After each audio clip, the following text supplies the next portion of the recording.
Good day, one and all, friends and foes. You know who you are. I'm Cal, and you're listening to Missing Links Movie Podcast, your weekly reel of the latest in film news. We are going to spend a bit of time going over our top billed articles, new trailers and release dates, and what's opening in theaters this week. So whether you're a fan of 21 Jump Street, Miracle on 34th Street, Sunset Boulevard, Nightmare on Elm Street, or if Beale Street could talk, this is the podcast for you. I'm live on Spotify and YouTube on the channel Missing Link Movies. Before we get into the top billed stories, I just wanted to have a bit of a casual, a bit of a gab, some chin wagging, as they say in Australia. I saw a couple of things this week that were pretty good. I went and saw the Creator, which I brought up on the podcast a couple of times. It was a pretty good movie. I really wanted to like it more, and it was mostly pretty good. However, the script, I think, could have used a little more improvement. It felt like there might have been a lot more they could have added. And it was already a pretty long movie, two and a half hours. But I almost wish there was more. I totally would have been willing to spend another half hour in that world if there was... If they took that time to flesh out a few of the things that I thought was a little strange, or a few of the things I thought were a little strange, because the visuals were fantastic, the score was great. I was intrigued by the story and the performances. I think the performances actually as well left a little to be desired, especially from the main two characters. They didn't quite resonate with me all that much, but again, the world I was really into. They filmed a lot of it. I'm sure it was a lot CGI, a lot on location, but it seemed to be filmed and set primarily around Southeast Asia, places like Taiwan. I'm blanking on, what's in Southeast Asia, Indonesia, the Philippines. It looked like that's kind of where a lot of the locations were. And so having those intermeshed with the sci-fi elements of, AI androids, and they called them simulants? No, because that's Blade Runner. I can't remember what they called them in the Creator. It might have also been simulants. I can't remember. But having those things together were a certain aesthetic that I don't think has really been seen before. So it was really cool. Kind of like how District 9 had the South African aesthetic with aliens and sci-fi, something you usually see in huge cities like New York or Los Angeles or, whatever. So in a similar way, it was really interesting seeing these sort of things take place in areas of the world that, aren't often highlighted in Hollywood movies. So that was really cool. But again, I wish, I feel like I might have seen something that said test screenings of the movie were a lot longer, like a few hours, I don't know. Maybe there's a director's cut. Maybe we'll get one day, because I really would have liked to spend more time in that world.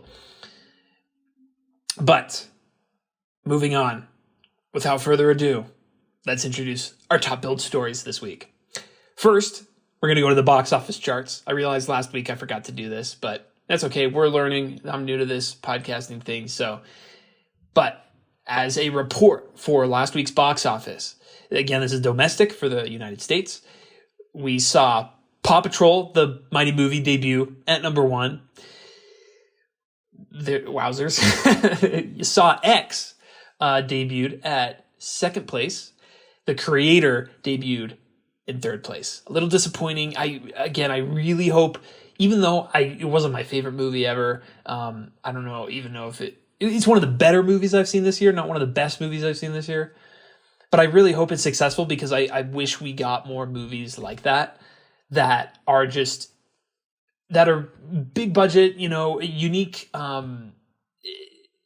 bigger budget, and unique premise, and things that are not necessarily connected to an IP or established franchise, just its own thing. Because, we see these first two, Paw Patrol and Saw X, parts of a franchise. The Creator debuting at number 3 is impressive, but I really hope it's in box office terms, its legs, where it continues to stay near the top of the charts throughout its run. I would really like to see that so that it gets so that it becomes more successful.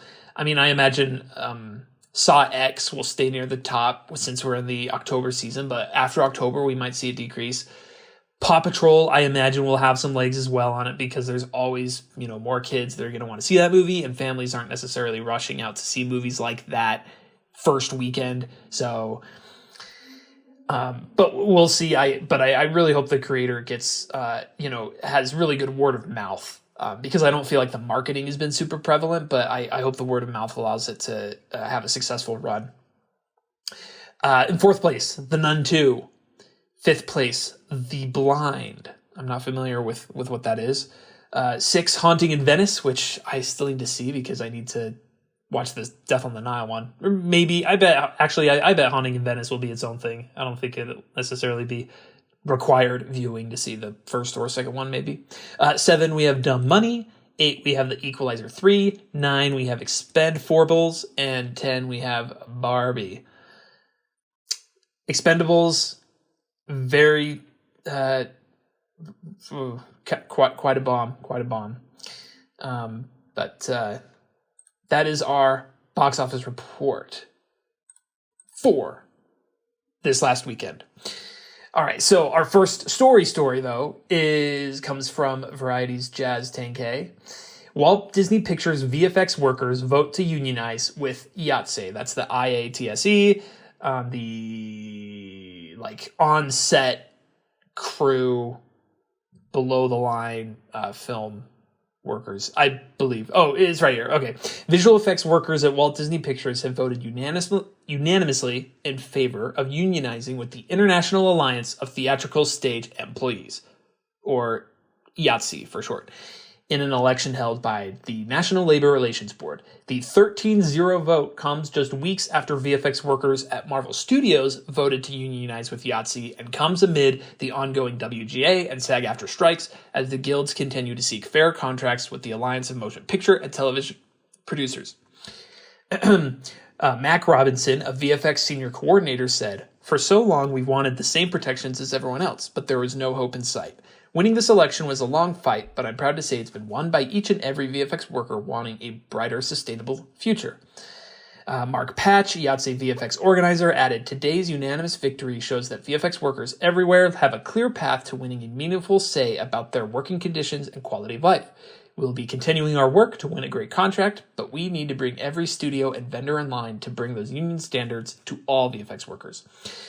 So it was 18 crew members who work in-house at Walt Disney Studios who voted on this, including fair compensation for all hours worked, adequate healthcare, retirement benefits. So the unionizing VFX workers are responsible for creating the special effects across the studio's catalog.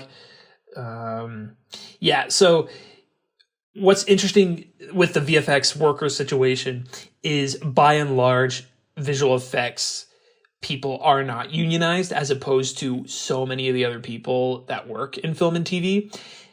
And I believe that's because it's a newer industry, and it's just been a struggle to sort of get unions off the ground with these, because it's a lot easier to outsource VFX, because it can sort of be done remotely. You don't have people that need to be on set, and so you outsource these VFX needs and work. And so that's why these people unionizing, it's only 18 people, if I'm understanding this correctly, because they're the ones who work on set VFX. And so that's, so their kind of MO would be making sure that when a project is filming a scene with CGI or VFX that'll use those sorts of things, that they are filming it and they have the equipment running in a way that will facilitate that VFX work, as I understand it. The CGI itself, I'm not sure if these crew members necessarily are the ones doing the CGI, but they are definitely helping on set with any potential needs for VFX. that will come down the line. Maybe they're also doing previs where they're helping come up with how scenes will be shot or how they'll be cut so they can prepare in advance for that VFX work. So it's a start, like I mentioned in the article. So this is Walt Disney Studios, some VFX workers from Marvel Studios. So that doesn't necessarily mean that all the VFX that we're going to see in all these movies is going to change much, because going back, there's been a lot of criticism leveled at things like Marvel Studios movies and Walt and Disney movies recently about the quality of the CGI, and that is often caused by massive amounts of CGI VFX work with very short turnarounds and deadlines, and not putting in the money that needs to be there to the VFX workers, which would hopefully be improved if they unionize. However, this is because this is only start. This is only a handful of VFX workers unionizing. The vast majority of CGI is still going to be outsourced to VFX studios elsewhere, both in the U.S. and abroad, in other countries of the world. That's sort of another reason it's kind of hard to unionize, is because some fear that if like VFX workers here in the U.S. Unionize, then all the work will just get shipped overseas to studios that aren't unionized in other countries. So that's a fear, that's a worry, but this is a start, and I do hope that the trend continues to grow despite the fears that they'll want that all VFX workers will want to assert their right to fair pay and things like that. So good for them. That's kind of our strike, sort of quote unquote strike update with those things, because I couldn't see any updates on the SAG-AFTRA negotiations that are ongoing with the Producers Guild. But our next story comes from the Hollywood Reporter's Aaron Couch. Chris Rock to direct Martin Luther King Jr. biopic for Universal. The actor and comedian is in final negotiations to direct and produce a biopic of the late civil rights icon, the Hollywood Reporter has confirmed. Universal is behind the project and has optioned the rights to Jonathan Aig's biography, King: A Life, which debuted to acclaim in May and earned a National Book Award nomination. The book, which drew upon newly unearthed FBI information on King, is described by its publisher, Farrar, Straus & Giroux, as an intimate portrayal of King as a courageous but emotionally troubled individual who demanded peaceful protest while grappling with his own frailties and a government that hunted him. Steven Spielberg will executive produce the project via his Amblin partners, with Christy McCosco Krieger producing. Rock previously directed and starred in the TIFF Toronto International Film Festival favorite Top 5 in 2014. He also directed Head of State 2003 and I Think I Love My Wife 2007. He is on screen this year in George C. Wolfe's civil rights biopic Rustin, starring Coleman Domingo, yada yada. So Chris Rock, this is the comedian. This isn't a different Chris Rock. This is the Chris Rock, the stand-up comedian, and the voice of freaking Marty the zebra in the Madagascar movies. It says he has an animated comedy, Everybody Still Hates Chris, in the works for Paramount Plus and Comedy Central. So this won't be his first time directing. As it mentioned, I thought he had directed the Spiral Saw movie that came out a couple years ago, but turns out he didn't direct it. He just executive produced and starred in it. But it was notable because it was more of a dramatic role than a comedic one. So we will see. I don't keep a running tab on Martin Luther King Jr. biopics, but I believe the last one the last film we got was Selma, I believe, and that was back in 2014. So I guess we're about due for another biopic, and it looks like this will possibly be a greater, a wider look on Martin Luther King's life than just a specific kind of moment in his career. And so moving on to our next story, comes from the Hollywood Reporter's Etten Vlessing. The Alchemist movie back on with legendary TriStar release. After 2 decades of stops and starts, from Warner Bros. To the Weinstein Co. to Westbrook Studios, the feature adaptation of Paulo Coelho's novel has Jack Thorne attached for a feature adaptation. So this one I threw in there because I feel like I had maybe heard of this book, and I understand it's pretty popular, and so I threw this in here because, I don't know, maybe there's people, obviously there's people out there who have read The Alchemist and might be excited for this. So it says, Legendary Entertainment has secured the film, TV, and ancillary rights to develop a feature based on the classic novel, with TriStar Pictures on board to release. Jack Thorne, whose film credits include Enola Holmes and The Swimmers, is attached to write the feature adaptation of a popular 1988 novel that has seen a road to the big screen as winding as the traveler's philosophical journey in the book. So it goes through how this has been in the works for a long time. It says it started with Lawrence Fishburne at Warner Bros. Pictures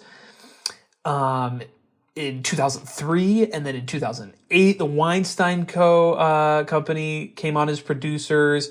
2015, like another 7 years later, it looked like Idris Elba was going to star in it, with Lawrence Fishburne directing. And then it went to Palm Star, then TriStar. Fishburne was still directing, but then in 2021, he was no longer directing. Then Will Smith and Jada Pinkett Smith's Westbrook Studios made a deal for it, yada, yada, yada. So, wow. So this time it's landing at Legendary Entertainment and TriStar Pictures. I guess we'll see if it gets made, because it sounds like this movie's been in development hell for a long, long time. You know what other book adaptation was in development hell for a long, long time? Artemis Fowl.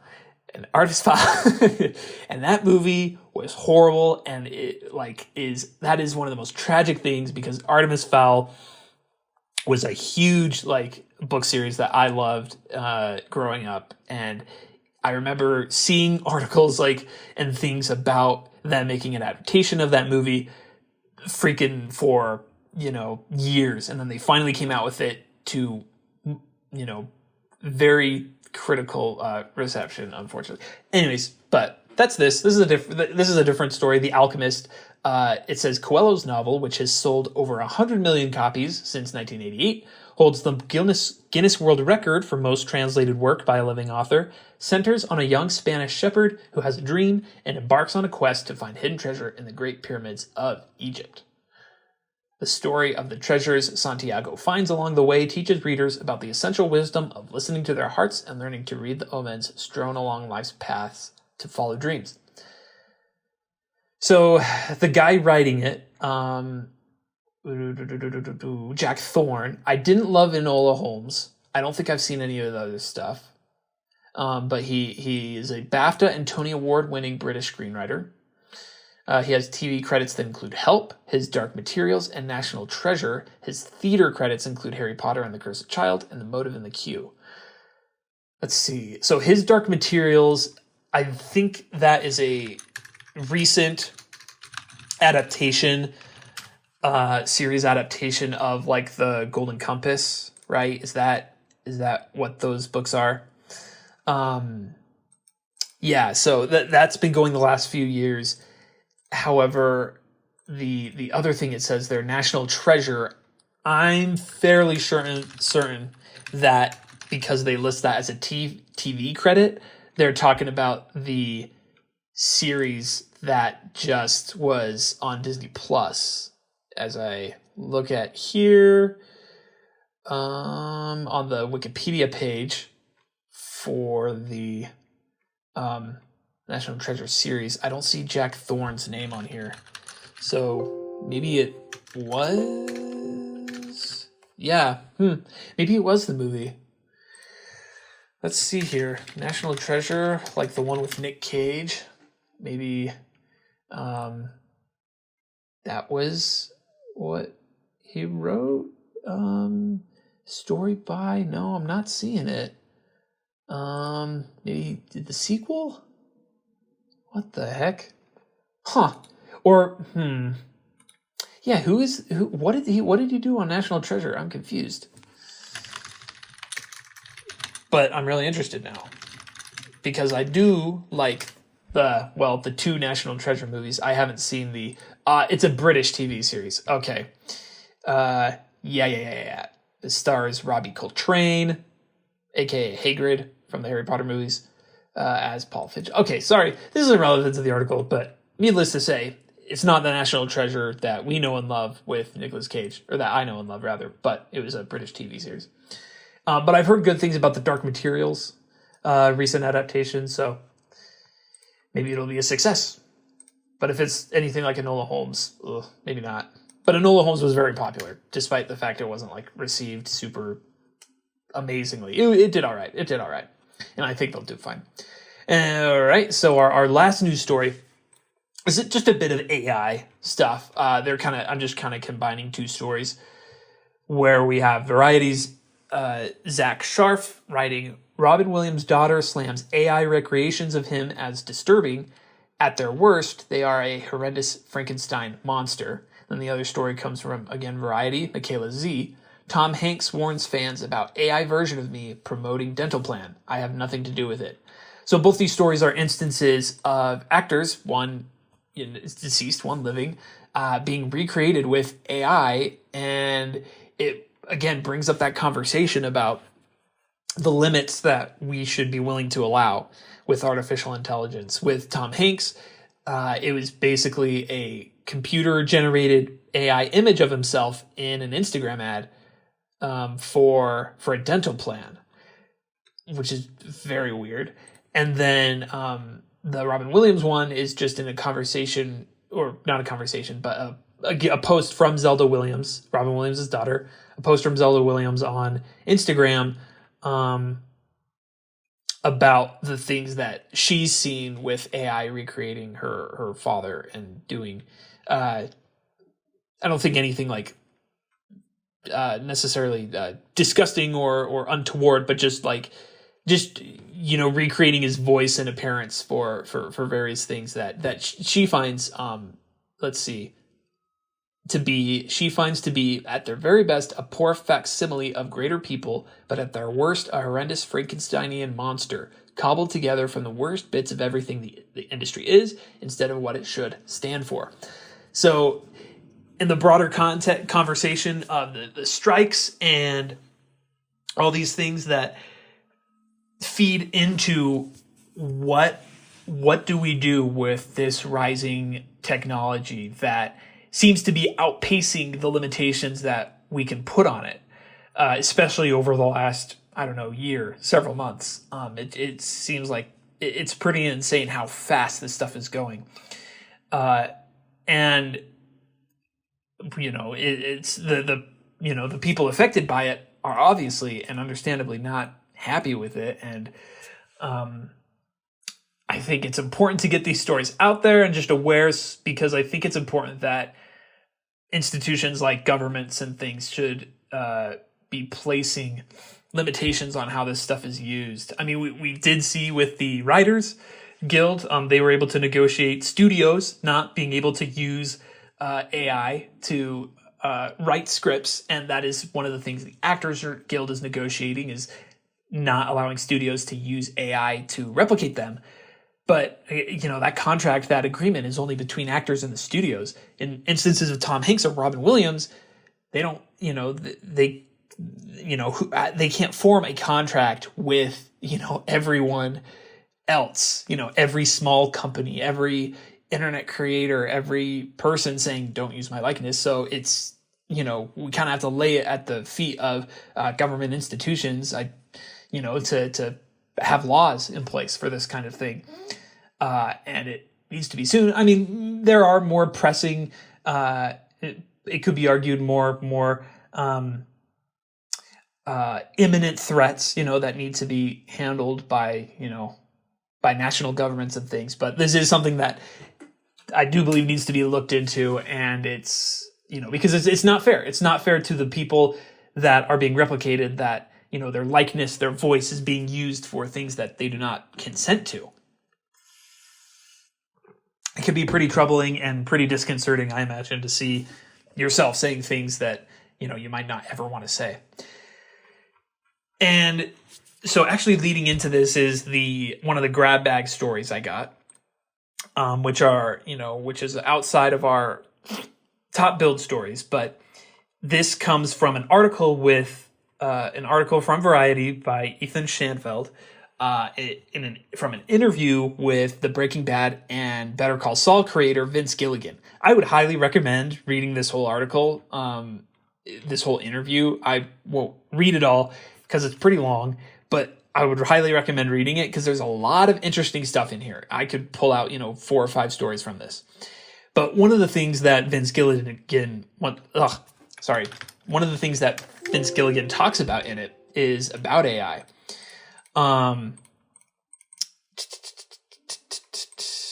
And so let's see. Yeah, so one of the questions asked to Vince was, AI was a key issue in negotiations with the studios. How big of a threat do you think artificial intelligence poses to writers and actors?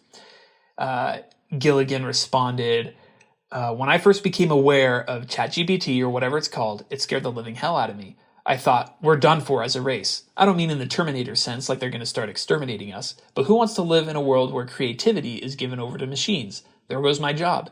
I had all those fears, and as the last 6 or 9 months have progressed, I've somewhat kept abreast of this marvel of AI.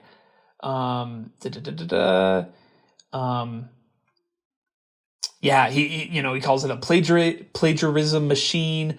It's a bunch of billionaires trying to become trillionaires by selling this thing as some kind of momentous sea change. It will have its uses in writing legal briefs and stuff like that, but he does say, I'm always wrong. Take my predictions with a grain of salt. The biggest fear is people basically having their faces stolen, like when they used Tom Hanks' likeness to sell a dental plan. So obviously Vince Gilligan heard about that. He just kind of responds that he is worried about it. It is concerning, but he doesn't want to be right, that it'll kind of take creativity away from humans. He's kind of, his last statement on that is he hopes that people will prevail, that they'll lift their heads up from their smartphones and say, this has gone too far, enough of this nonsense. But some other things that are talked about in the interview that are interesting is he talked about some of the things that they did for the Breaking Bad finale, because it's been 10 years, if you can believe it, since Breaking Bad ended. I just finished watching the show myself for the first time a few weeks ago. And so I guess this just is particularly interesting to me, coming fresh off of Breaking Bad, for this interview to come out. But so I would highly recommend, if you're a fan of Better Call Saul or Breaking Bad, to check out this interview on Variety. One of the other things I thought was interesting is that the interviewer asked, so we're not getting a Heisenberg Jr. spinoff. And Vince says, that is doubtful as hell. The only attractive thing about that idea is working with RJ Mitt again, the guy who played Walter Jr., because he's a wonderful actor and sweet guy. But that would be depressing as hell. That would be the wrong lesson from the show, if there are any lessons at all to be gleaned from it. Interesting. So no Walt Jr. spinoff. He talks about how one of the more subtle, less talked about moments of Breaking Bad that he's most proud of is the scenes with Skinny Pete, Badger, and Combo. He talks about how one of his favorite scenes was when when Skinny Pete and Badger are talking about, a Star Trek episode about a pie eating contest, which I love that scene. That was a great scene, but that's apparently one of Vince Gilligan's favorites. One of the last things he talks about is the new series he's developing that is starring Rhea Seehorn, who played Kim Wexler in Better Call Saul. He talks about how it's not, he didn't say this explicitly, but just inferring from his answers, it's not going to be in the Breaking Bad, Better Call Saul universe. So Rhea Seehorn is starring, but she's not playing Kim Wexler. He says that they are going to wrap up the first season. He said when the writer's strike hit, they were very close to finishing the first season. So they're going to go back, finish the second to last episode, and then get to work on the last episode. And it says returning to sci-fi. I'd have to look up when Vince Gilligan did sci-fi in the past, but Vince Gilligan says, I wouldn't call this heavy science fiction. I would call it mild science fiction. It does have a sci-fi element to its core. There's no crime, no methamphetamine, It's going to be fun and different.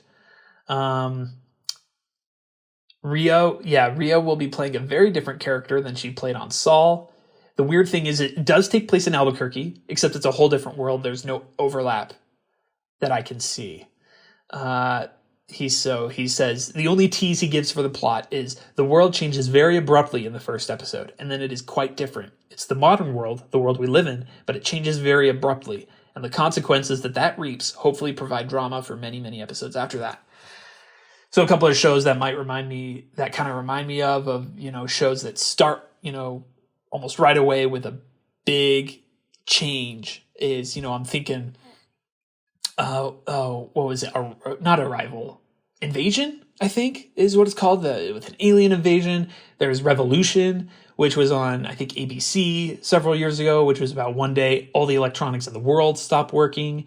I'm thinking The Leftovers. I haven't actually seen it. I'm not sure if it happens in like the first episode, but that's a show where just one day, I think it's like 10%, 30% of the world's population just disappears. But considering he's saying it's like mild science fiction where something incredibly abrupt happens in the first episode that changes the world. Interesting. I'm excited for that. I mean, I loved Better Call Saul and Breaking Bad, and him doing a sci-fi show. Very cool. Very cool. Looking forward to that.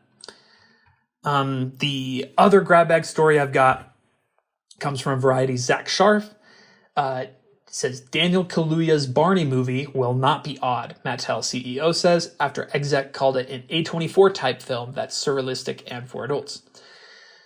So, if you hadn't heard, there is a Barney movie, the purple dinosaur, movie being produced by Daniel Kaluuya, who played, he was the main character in Get Out. He was one of the main characters in Black Panther, the first one. He played Spider-Punk in Across the Spider-Verse just a few months ago. So he's producing this Barney movie. It doesn't say whether he's starring or directing it. But a few months ago, one of the executives for Mattel Films called the script for the Barney movie similar to A24, surrealistic from Charlie Kaufman and Spike Jonze. So interesting because, though not what you would expect from a Barney movie. But the Mattel CEO, Ynon Kreiz, recently told Semaphore, it's too early to be specific, but I can tell you we are taking a fresh approach that will be fun, entertaining, and culturally oriented. It will not be an odd movie. Very, very, very interesting. So, because a few months ago, So if you're looking forward to the Barney movie being an A24 surrealistic kind of wild journey, possibly not what it's going to look like. if we're to take, the Mattel CEO's word, because it looks like there's maybe some confusion. I don't know about how that movie's going to turn out. Yeah, very interesting. So we'll see. Well, I think that's a ways off, this Barney movie. So that's our grab bag. Moving on, let's look at our new trailers and release dates that we got. So this one isn't exactly a firm release date for a wide release, but George Miller's Furiosa spinoff. So if you've seen Mad Max Fury Road, directed by George Miller, he's been working on a prequel called Furiosa, which is about the that character who appeared in Mad Max Fury Road, but it's a prequel about her. It stars Anya Taylor-Joy. In it, the character was played by Charlize Theron in Mad Max Fury Road, but in this prequel, played by Anya Taylor-Joy, Anya, and the villain will be played by Chris Hemsworth. And they have said that they plan to premiere it at the Cannes Film Festival in France in 2024, which is in May. So I imagine that looks pretty likely that it'll release next year then in theaters. And it should be noted that Mad Max Fury Road made its premiere at the Cannes Film Festival back in 2015. and was released in theaters shortly after. So yeah, I've always wanted to watch Mad Max Fury Road. I haven't gotten around to it, but I've heard it's very, very good, and so I imagine people are looking forward to this prequel. Other new release date is Kevin Costner's 2-part Western epic Horizon lands 2 dates in 2024 because it's a 2-parter. It's a 2-part Western sorry, I keep saying that. 2-part Western epic Horizon, an American saga, is coming to theaters next summer. Chapter 1 will come out on June 28th. Chapter 2 will come out on August 16th. Apparently Horizon was supposed to be 4 different movies, but as of now, looks like this is going to be 2. So Costner is both directing and starring alongside Sienna Miller, Sam Worthington, and Luke Wilson. This story spans 15 years in the settlement of America's western frontier and focuses on settlers and indigenous groups that first occupied the land. Very interesting. Cool. So Sam Worthington, he plays, what's his name in Avatar? The main character, Jake Sully. Yeah, he plays Jake Sully in Avatar. And Luke Wilson is the brother of Owen Wilson, who I don't think I've seen him in anything besides the like a lot of Wes Anderson's movies. Luke's been in like the Royal Tenenbaums. I believe he was in Wes Anderson's. Oh, it's not Bottle Rocket. Or is it Bottle Rocket? Yeah, it is Bottle Rocket. I was mixing up Bottle Rocket and Rushmore. But yeah, he was in Bottle Rocket, Royal Tenenbaums. I like Luke Wilson. He's pretty cool. I don't think he's in enough stuff. So if you are a fan of Yellowstone or Kevin Costner or Westerns, which I am a fan of Westerns, that is something to look forward to next year. A 2-part Western epic. Cool.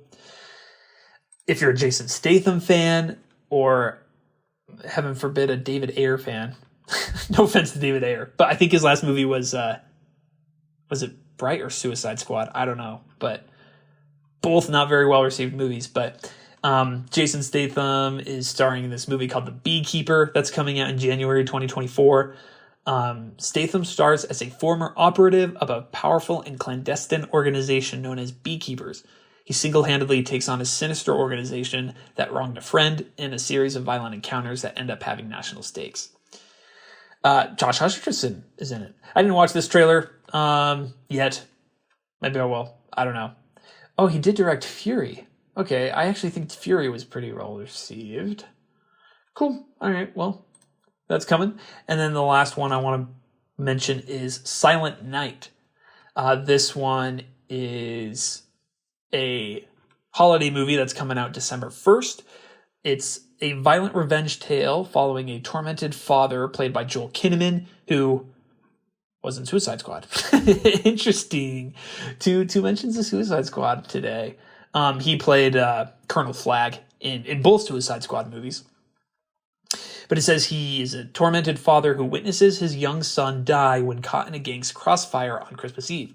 While recovering from a wound that costs him his voice, he makes vengeance his life's mission and embarks on a punishing training regimen in order to avenge his son's death.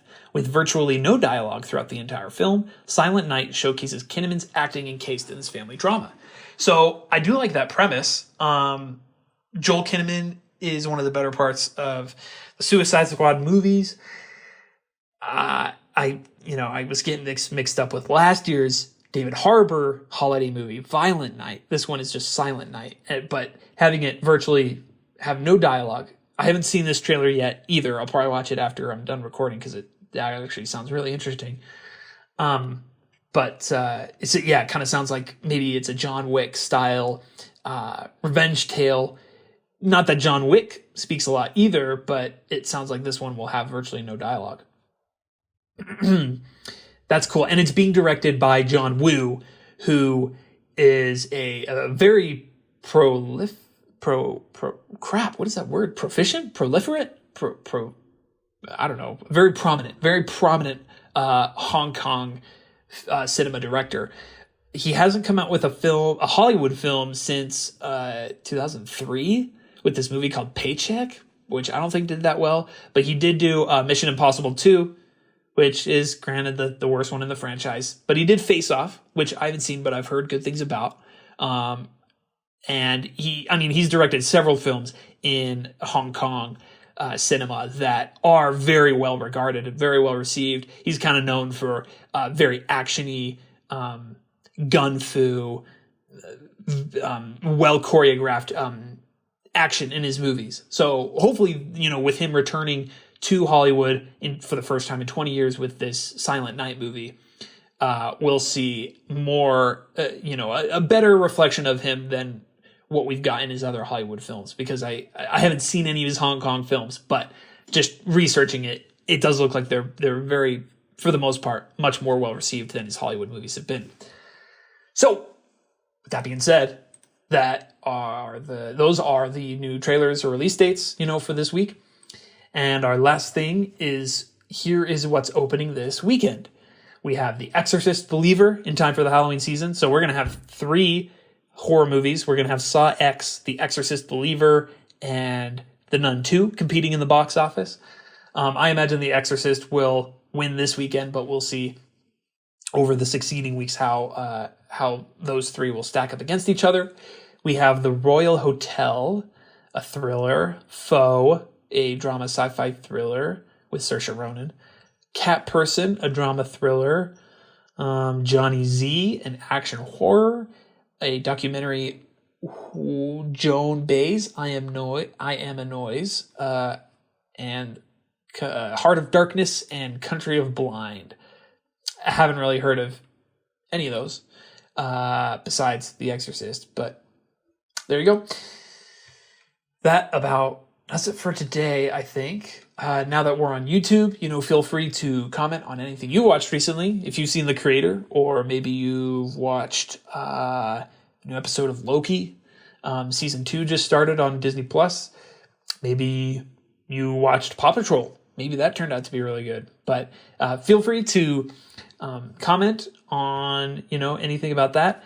Maybe I'll respond on the show. But thanks for listening to Missing Links Movie Podcast, and we will now return you to your regularly scheduled life.